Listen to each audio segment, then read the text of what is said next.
कभी कभी कुछ ऐसे मामले सामने आते हैं जिनको देखकर, जिनको सुनने के बाद में विश्वास नहीं होता। 10 साल के उत्तराखंड प्रदेश का देहरादून एक थाना लगता है, बसंत विहार।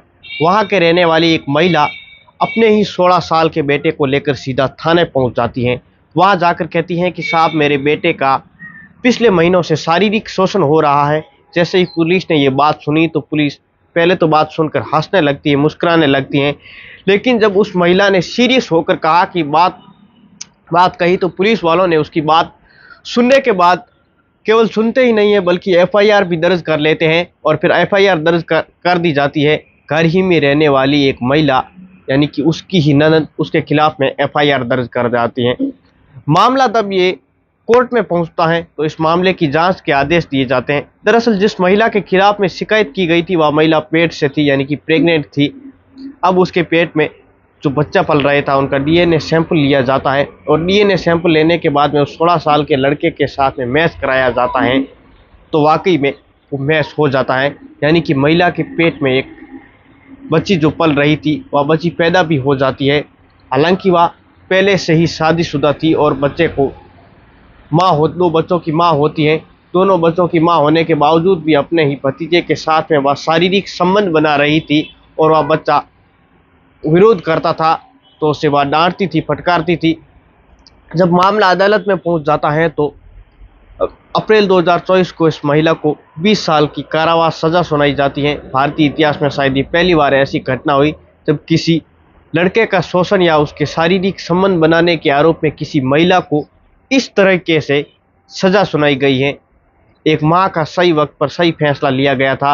यदि माँ ने सही वक्त पर सही फैसला नहीं लिया जाता तो शायद ये कोई बड़ी वारदात भी हो सकती थी। मगर आज की जो सच्ची कहानी मैं आपको सुनाने जा रहा हूँ, ये सच्ची कहानी कुछ इसी तरह से होती है। अनैतिक रिश्ते के चलते कत्ल हो जाता है और वो भयानक कत्ल होता है। नमस्कार, मेरा नाम शफी खान है। आज की जो सच्ची घटना मैं आपको सुनाने जा रहा हूँ, ये सच्ची घटना उत्तर प्रदेश का एक ज़िला है गाज़ियाबाद। इसी गाज़ियाबाद ज़िले का एक हिंडन नदी के किनारे एक नग्न अवस्था में एक लाश पड़ी हुई थी। लगभग 22 वर्षीय युवक की वो लाश थी। जैसे ही राहगीरों की नज़र उस लाश के ऊपर पड़ती है तो वहाँ से चलने वाले लोगों का वहाँ पे तांता लग जाता है। इसके बाद में पुलिस को सूचना दी जाती है। पुलिस मौके पर जाकर वहाँ पे जांच पड़ताल करना शुरू कर देती है तो उसके शरीर पर कोई कपड़ा नहीं था और उसकी पहचान करने के माध्यम कोई मिल नहीं रहा था। इसलिए गाज़ियाबाद पुलिस थोड़ा परेशान हो जाती है। तभी उन्होंने पूरे एनसीआर में एक सूचना जारी कर दी और इस तरीके से यहाँ के 22 वर्षीय व्यक्ति हैं, युवक है, उसकी लाश मिली है। यदि किसी परिवार का कोई भी सदस्य गायब हुआ है तो भाई इसे आप आकर संपर्क कर सकते हैं। इस तरीके से पुलिस ने एक मुहिम चलाई। पुलिस को सूचना दी जाती है कि जिस तरीके से किसी की भी थाने में गुमशुदा की कोई रिपोर्ट दर्ज हुई है तो भी कोई आके यहाँ पे संपर्क कर सकता है। दरअसल दिल्ली के एक इलाके में ही वहाँ एक और थाना लगता है, वहाँ पे पुलिस लड़के को वहाँ पे तलाश रही थी जो कई पिछले दिनों से लापता था। अब उस लड़के को ढूंढने के बाद में लगभग 4 टीमें बनाई गई थी लेकिन पुलिस को सफलता नहीं मिल पा रही थी। तब एक लड़का जो उसके उत्तर प्रदेश का एक ज़िला है अलीगढ़, वहाँ का एक कस्बा लगता है विजयगढ़, उसी का ही एक मोहल्ला है धोबिया, वहाँ का रहने वाला एक लड़का सचिन, जो कि दिल्ली के कॉन्टेक्ट प्लेस में चावल एक रेस्टोरेंट होता है जो वहाँ का रेस्टोरेंट काफ़ी मशहूर होता है। उसी रेस्टोरेंट में सचिन नाम का एक लड़का वेटर बनकर काम किया करता था, लेकिन अचानक से वो लापता हो गया था। उसके परिवार वालों को दिल्ली पुलिस से सूचना दी जाती है। दिल्ली पुलिस और परिवार के लोग सीधा गाज़ियाबाद में पहुंच जाते हैं। गाज़ियाबाद में जो लाश मिली थी उस लाश को देखने के लिए तो वह सचमुच लाश होती है, वह सचिन की ही होती है। लेकिन एक सवाल उठ रहा था कि आखिरकार उसकी हत्या किसने की और क्यों की, जबकि हत्यारों ने की थी वो बहुत ही क्रूर तरीके से हत्या की थी। उसके सिर पर गर्दन है जो अलग कर दी थी, उसी हिस्सा जो गर्दन के पास में बचा था वो पूरी तरीके से उसको मारा गया था, उसका पीटा गया था। धारदार हथियार से उसकी गर्दन को बिल्कुल से है जो अलग कर दिया गया था। अब पुलिस इस मामले की जांच पड़ताल में जुट गई थी। पड़ताल में जुटने के बाद में उस लड़के का क्या मोबाइल नंबर होता है, हालांकि पुलिस के पास में शुरुआत से उसके परिवार वालों के पहुंचते हैं। पुलिस वालों ने शुरुआत से इस मामले को गंभीरता से नहीं लिया था। जितना गंभीरता से पुलिस को लेना चाहिए था। यदि पुलिस इस मामले को गंभीरता से लेती तो शायद एक क्राइम होने से बच भी सकता था, लेकिन पुलिस ने बाद में उसकी लाश जो मिली थी तब वो पुलिस सक्रिय हो जाती है। सक्रिय होने के बाद में उसके मोबाइल नंबर है, उसकी लोकेशन है, उसकी सीडीआर है, वो निकाली जाती है।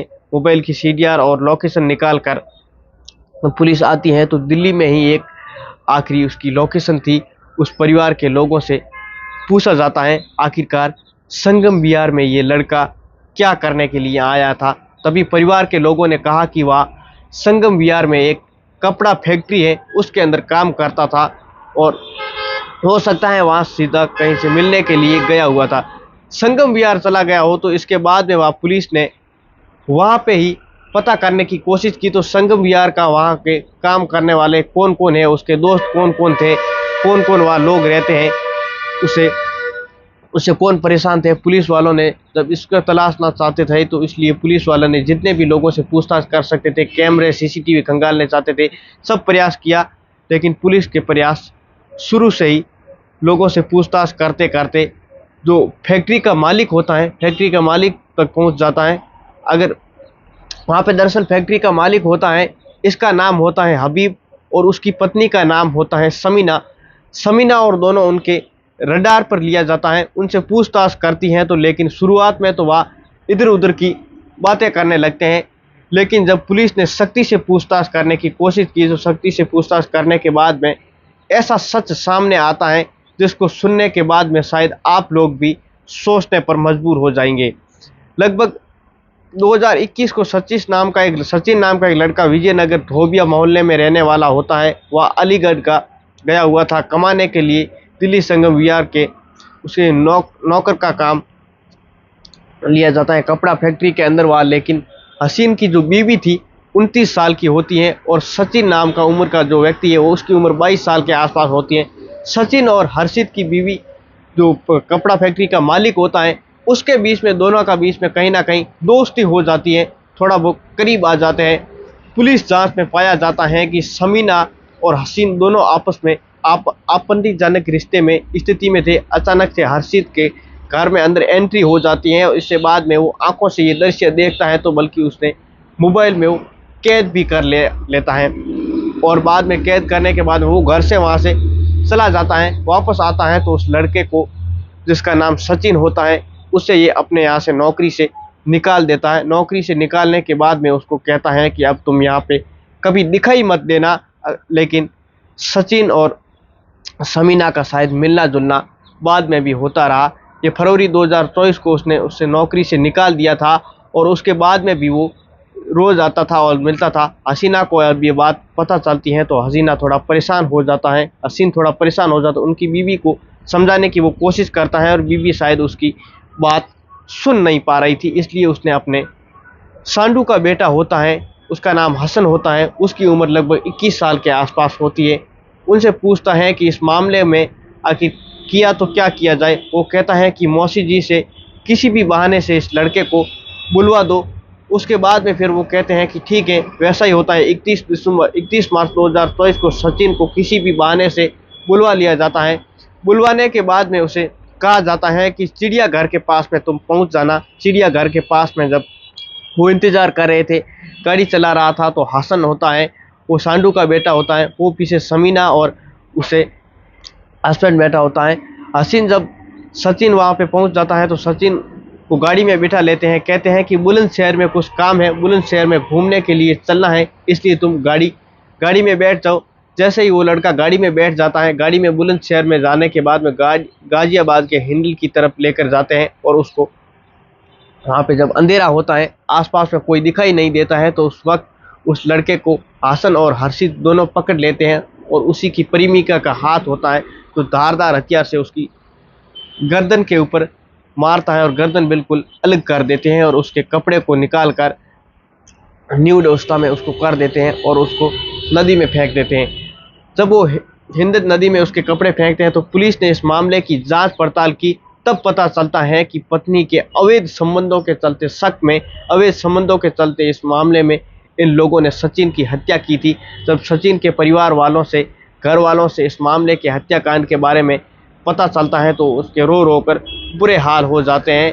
और 4 भाइयों में ये दूसरा नंबर का भाई था जो कि अलीगढ़ दिल्ली पुलिस में कमाने के लिए गया हुआ था, लेकिन घर वाले से ज़्यादा गौर नहीं किया था। हर्षित को ऐसा लग रहा था कि उसकी पत्नी और उसके आने वाले रिश्तेदार हैं, वहाँ तक बात पहुँच जाएगी तो मामला बहुत ख़राब हो जाएगा। लेकिन हसीन ने कहा था कि मैं इसे तलाक दे दूंगा और इसे तुम अपने साथ में शादी करके ले लेना। लेकिन इस तरह का बहाने करने के बाद धोखे से उसको बुलाया गया था और उसकी हत्या कर दी। और पुलिस की गिरफ्त में जब गिरफ्तार हुए तो सभी को जेल भेज दिया जाता है, यानी कि इन तीनों लोगों को ये जेल चला जाता है। एक व्यक्ति की ज़िंदगी हमेशा हमेशा के लिए ख़त्म हो गई थी। अगर समझदारी से काम लिया होता तो पुलिस का पहले सहारा लिया होता तो आरोपी शायद जो मरने वाला है वो भी बच सकता था और इसे छुटकारा भी मिल सकता था और ज़िंदगी की नई शुरुआत भी कर सकते थे। लेकिन शायद ऐसा किसी से सोचा नहीं। अब ये सलाखों के पीछे हैं और एक की तो मौत हो चुकी है। दोस्तों, इस घटनाक्रम को सुनाने का उद्देश्य किसी को परेशान करना नहीं है, किसी का दिल दुखाना नहीं है, बल्कि आपको सावधान करना है, आपको जागरूक करना है। उम्मीद करता हूँ कि कहानी पसंद आई होगी। अगर आपको कहानी अच्छी लगी तो लाइक करें और आप हमारे पेज को फॉलो करें। यूट्यूब चैनल पर देख रहे हैं तो आप हमारे चैनल को सब्सक्राइब करके कहानी को शेयर करें। बहुत बहुत धन्यवाद।